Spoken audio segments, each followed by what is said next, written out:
Hello students. So in the last class we had studied about the process of photosynthesis in detail. So I hope it is clear to each and every one of you. So now let's go further with the chapter today. Yes. So today we are going to study one activity. So you can see in your textbook that there is one activity 1.1. So we are going to go through that.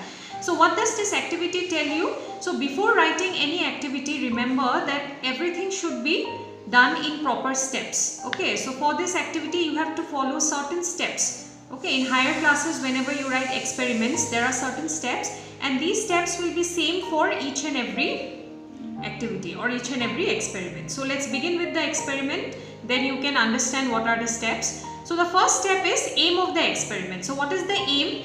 To test the presence of starch in leaves. Okay, so you need to test whether starch is present in the leaves or not. Next is materials required. What do you need? 2 potted plants of the same kind and iodine solution. Now before that, do you know what is starch? If you remember, I told you that glucose is the final product of photosynthesis. So this glucose, how it is stored in the plants? It is stored in the form of starch. Okay, so if the plant has photosynthesized, that means starch should be present in the plants, okay, because it is stored after photosynthesis is over. Okay, so now materials required, what do you need for the activity? You need 2 potted plants of the same kind. That means if you are taking, suppose sunflower plant, you have to take only sunflower, okay, 2 sunflower plants. If you are taking 2 rose plants, you take 2 rose plants, okay, that way. And then you need iodine solution. So iodine is a chemical you will find in labs, you will also find it in some shops, okay, so you can take that. Now procedure, that means what is procedure? Method, how you do the experiment. So the first thing is we need to take 2 potted plants of the same kind, okay. Second is we need to keep 1 plant in the dark for 72 hours. So for 72 hours you keep 1 plant in the dark, that means for 3 to 4 days, okay. 1 plant you have to keep it in the shade, that means where there is no sunlight, or you can even keep it inside a black box, okay, or you can keep it in a room where there is no sunlight, right. And the other plant you need to keep it in sunlight for 72 hours, okay. This is the second process. Now the third one, we need to perform iodine test in the leaves of both the plants. So after you have kept 1 plant in the dark for 72 hours and 1 plant in the light for 72 hours, you need to perform iodine test in the leaves of both the plants, okay.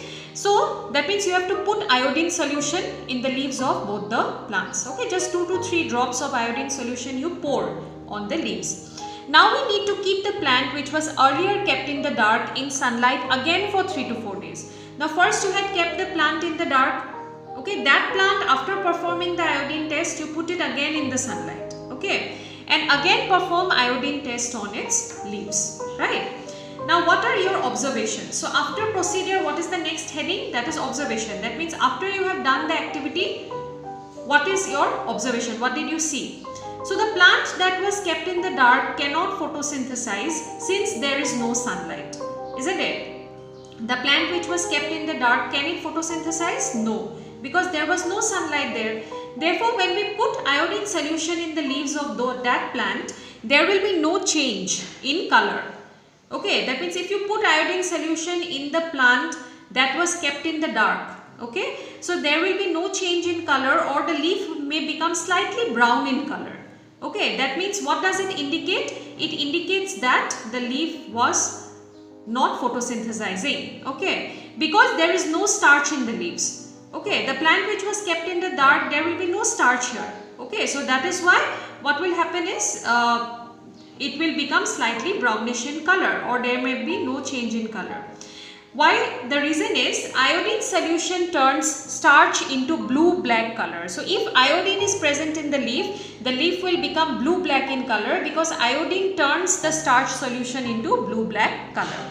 So the plant which was kept in the sunlight can photosynthesize. Therefore, when we put iodine solution in the leaves of the plant, there will be a change in color, okay, of the leaf to blue-black. Why? Because since starch is present in the leaf and iodine turns starch solution into blue-black color. So the plant which was kept in the sunlight, okay, that plant only will become blue-black in color. The leaf will become blue or bluish black. The reason is because starch is present and iodine converts the starch in the leaf to blue black. Okay, it turns the starch in the leaf to blue black. Okay, I'll explain you the diagram in the next slide. Thank you.